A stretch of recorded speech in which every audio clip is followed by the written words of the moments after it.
বং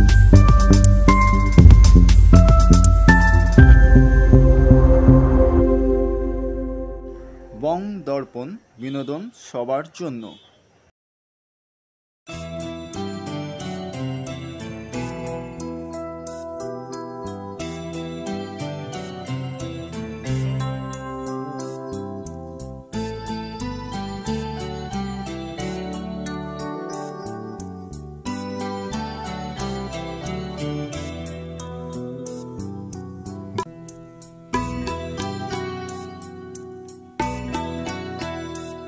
canvas creation কৃষ্ণনগরের ছাত্রছাত্রীদের চিত্রকলা প্রদর্শনী অনুষ্ঠিত হলো কলকাতার গ্যালারি গোল্ডে 17 ডিসেম্বর থেকে 19 ডিসেম্বর 2024 পর্যন্ত।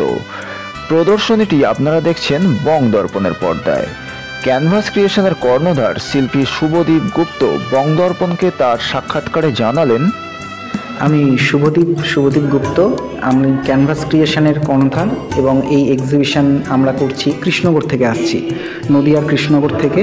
আমার পুরো টিম অর্থাৎ আমার যত ছাত্র রয়েছে তাদের মধ্যে যারা বেস্ট ছাত্র তারা একত্রিতভাবে এই এক্সিবিশনের ছবিগুলো রেডি করেছে। এখানে সব রকম মিডিয়ামের কাজ আছে, অয়েল আছে, অ্যাক্রিলিক আছে, ফেব্রিক আছে, চারকোল আছে, এনসিল কাজ আছে এবং এক একজন এক এক রকম থিমের ওপর কাজ করেছে। কেউ গ্রহের ওপর কাজ করেছে, কেউ মহাদেবের ওপর কাজ করেছে। এখানে পেনের কাজ রয়েছে, বিভিন্ন মিডিয়াম এবং বিভিন্ন কালার সমন্বয়ে একটা সুন্দর কনসেপ্ট আমরা করতে চেয়েছি। আমার ছাত্র এখানে অনেক ছোটও আছে, যেমন ক্লাস 9-9 পড়ছে, সেখান থেকে শুরু আপ টু কলেজ লেভেল বা গ্র্যাজুয়েশন হয়ে গেছে, কেউ জব করছে, দু একজন আছে যারা ইউএসএ বেরিয়ে যাবে কিছুদিনের মধ্যে, তাদের ছবি আছে এবং প্রত্যেকে এত সুন্দর এফোর্ট দিয়েছে, সারা বছর কাজ করে।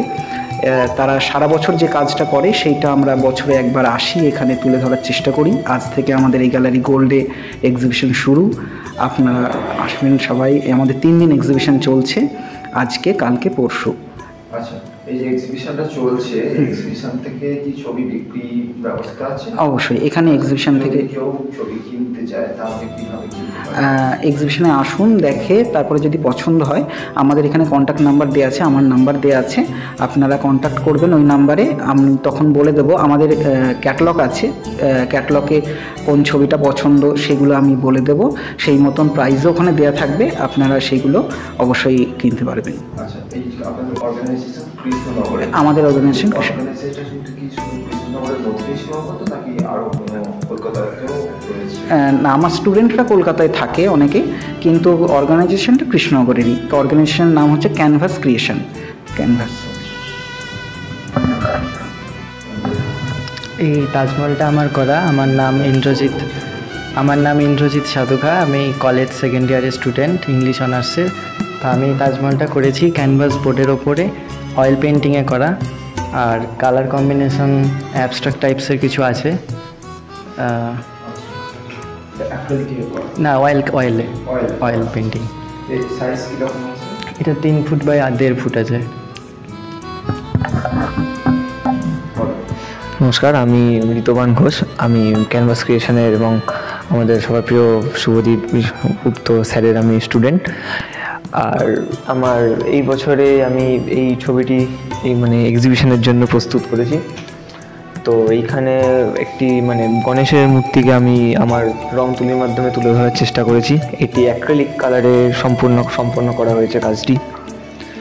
আমার নাম কালীকিঙ্কর পাল, আমি ক্যানভাস ক্রিয়েশনের স্টুডেন্ট। এই দুটো আমার করা ছবি, এটা অয়েলে করা এবং এটা চারকোলে করা। এটা আমার ভাবনা হচ্ছে ফটোগ্রাফি থেকে ছবিতে কনভার্ট। আমার নাম হচ্ছে অভিরূপ হালদার এবং আমি মেনলি ফটোগ্রাফিটাই করতে পছন্দ করি। এই দুটো আমার ফটোগ্রাফি। তা এটা মেনলি তুলেছি আমি পার্ক স্ট্রিটের সেন্ট পলস ক্যারিদার চার্চে, এবং এটা তুলেছি এলিয়ট পার্কে। এটা আমার ফোনে তোলা আছে এবং এটা ক্যামেরায় তোলা আছে। এবং আমি মেনলি নেচার ফটোগ্রাফি করতে পছন্দ করি এবং কিছু কিছু সময় অ্যানিমেল ফটোগ্রাফিও করি। এবং এই ছবিটার মধ্যে আমি তুলে ধরার চেষ্টা করেছি একটা ক্লাউডি ওয়েদার ছিল এবং সানটা হচ্ছে ক্লাউডের পেছন দিক দিয়ে আসছিল। আমি যে সান রেটা তুলে ধরার চেষ্টা করেছি। এবং এই ফটোটারও সেম আমি সানসেট তুলে ধরার চেষ্টা করেছি, সবে সবে সানসেট হচ্ছে এবং তার যে আবহাওয়াটা সানসেটের সেটা তুলে ধরার চেষ্টা করেছি। আপাতত আমি দুটো ফটোই দিয়েছি এখানে। আমার নাম রাজ হোসেন, আমি ক্যানভাস ক্রিয়েশনেরই একজন ছাত্র। আমি কৃষ্ণনগর হাই স্কুলে পড়ি। এই যে মান্ডালাটা, এটা করা হচ্ছে আমার। এটা আমি একটি জগন্নাথের মান্ডালা দেখেই করেছি। এর মধ্যে যে মান্ডালার কাজগুলো করা আছে সবই আমার নিজস্ব। এই যে কটা ডিজাইন দেখতে পাচ্ছেন এগুলো সবই আমার নিজস্ব তৈরি করা। আমি এর মধ্যে হচ্ছে গ্লিটার কালারের পেন এবং নর্মাল যে ব্ল্যাক জেল পেন হয় সেটাই ইউজ করেছি শুধুমাত্র।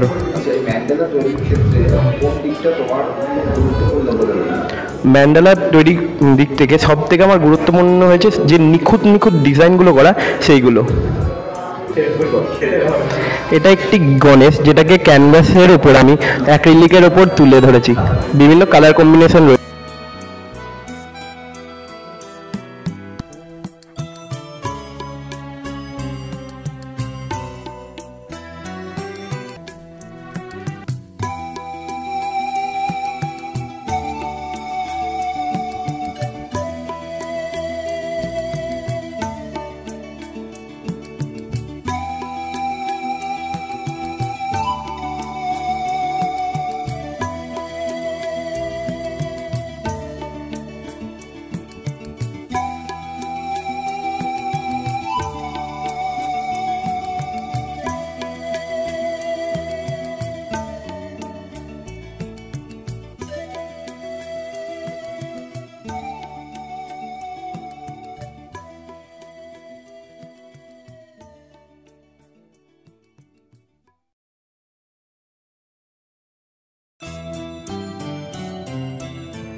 নমস্কার, আমি মধুমিতা গুপ্ত।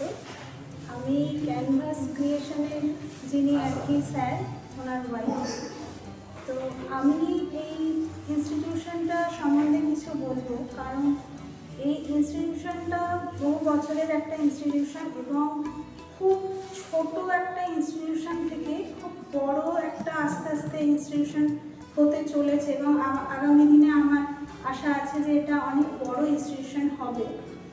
তো একটা সময় খুবই ছোট একটা ইনস্টিটিউশন ছিল, সেই ইনস্টিটিউশনের আপনার ক্যান্ডিডেট ছিল প্রায় 30-35 জন। সেইখান থেকে আজ এই ইনস্টিটিউশনের ক্যান্ডিডেট হয়েছে প্রায় 250 জন।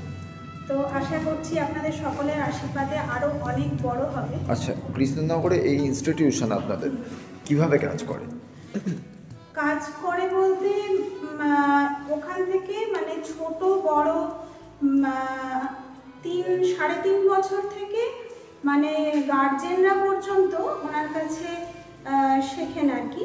তো স্যার এতটাই ভালো বলতে মানে মনের দিক থেকে শুধু না, মানে উনি স্টুডেন্টদের সঙ্গে এতটা ভালোভাবে মিশে যান যে 3.5 বছরের বাচ্চারা যতটা ওনার কাছে আসতে ভালোবাসে, এমনকি মানে 20 বছর 22 বছরের স্টুডেন্টরাও ততটাই ভালোবাসে স্যারের কাছে আসতে। তো এইভাবেই আস্তে আস্তে প্রচার হয়েছে এবং উনি শিক্ষাটাও মানে স্যার হিসেবে না, মানে উনি সত্যি একজন স্টুডেন্টকে তৈরি করার জন্যই শেখান যে একটা স্টুডেন্ট তৈরি হোক। তো সেই জন্য স্টুডেন্টরাও ওনার কাছ থেকে তৈরি হয় বলেই সবাই আসে যে ওনার কাছে শিখতে, যে স্যারের কাছে গেলে অন্তত কিছু শিখতে পারবে। আচ্ছা, সুদূর কৃষ্ণনগর থেকে আপনারা কলকাতায় এক্সিবিশন করতে এসেছেন, এর কারণটা কি? এর কারণটা হচ্ছে, প্রথম কথা, কৃষ্ণনগরে এক্সিবিশন হল নেই সেরকম। ওখানে এমনি অডিটোরিয়াম রয়েছে বিভিন্ন প্রোগ্রাম করার জন্য, কিন্তু এক্সিবিশন হল পারপাস কোনো হল নেই। কারণ এক্সিবিশন হল পারপাস হল প্রয়োজন হয়, একটা এক্সিবিশন করতে গেলে প্রচুর লাইট দরকার হয়, সেরকম সিস্টেম দরকার হয়। তো ওগুলো ওই অডিটোরিয়ামে হয় না, সেই জন্য আমাদের কলকাতায় আসা। কৃষ্ণনগরে সেইভাবে আমরা বড় এক্সিবিশন করে তুলতে পারি না, তো সেই জন্য কলকাতায় আসতে হয়। আগামী দিনে আপনাদের পরিকল্পনা কি? আমাদের তো খুব ইচ্ছা আছে যে কৃষ্ণনগরে একটা এক্সিবিশন হল করার, যাতে মানে ওখানে যেহেতু অনেকের ইচ্ছা থাকে হয়তো এক্সিবিশন করার, কিন্তু সেই সুযোগ সুবিধাটা সবাই পায় না। তো আগামী দিনে এটা খুবই ইচ্ছা আছে যে ওখানে একটা এক্সিবিশন হল করার, এটা ইচ্ছা রয়েছে। আর আমাদের আরও একটা ইচ্ছা যে ওখানে আরও যারা স্যারেরা রয়েছেন বা ম্যামরা রয়েছেন তারাও স্টুডেন্টদের একটু ইন্সপায়ার করুক, তারাও একটু এই ধরনের স্টুডেন্টদের বাইরে নিয়ে আসুক, একটি এক্সিবিশন করাক। তো এইগুলো করলে স্টুডেন্টরা প্রচুর ইন্সপায়ার হয়। তারা মানে এই বছর যারা হয়তো একটু কমা ছবি দিয়েছে, ভালো ছবি দিতে পারেনি, তাদের এই ছবিগুলো দেখে মনে মনে হচ্ছে যে হ্যাঁ, আমি পরের বার এর থেকেও ভালো ছবি, আমার ছবিটা সব থেকে সেরা থাকবে। এই যে ওদের মধ্যে একটা মানে উদ্যোগ আর কি, এটা খুব ভালো কাজ করে সবার মধ্যে। তো এগুলো আমার মনে হয় করা খুবই দরকার। এক্সিবিশনটা করা বছরে অন্তত একটা করা খুবই দরকার স্টুডেন্টদের ইন্সপায়ার করার জন্য। আচ্ছা, আপনাদের আজকে এক্সিবিশনের ওপেনিং হয়ে গেল এবং আগামী দুদিন আপনাদের এক্সিবিশন চলবে। এক্সিবিশনের এই আগামী দুদিনে এই কোনো অ্যাওয়ার্ড সেরিমনি বা কোনো বিশেষ কোনো অনুষ্ঠান রয়েছে? আমাদের এই বছর লাস্ট দিন মানে 19 তারিখ হচ্ছে, 19 তারিখ বৃহস্পতিবার আমাদের অ্যাওয়ার্ড ফাংশন রয়েছে। সেখানে যতজন পার্টিসিপেট রয়েছে প্রত্যেককেই আমাদের প্রাইজ ডিস্ট্রিবিউশন রয়েছে। ওই দিন সবাই আসবে, সকলকে প্রাইজ দেওয়া হবে।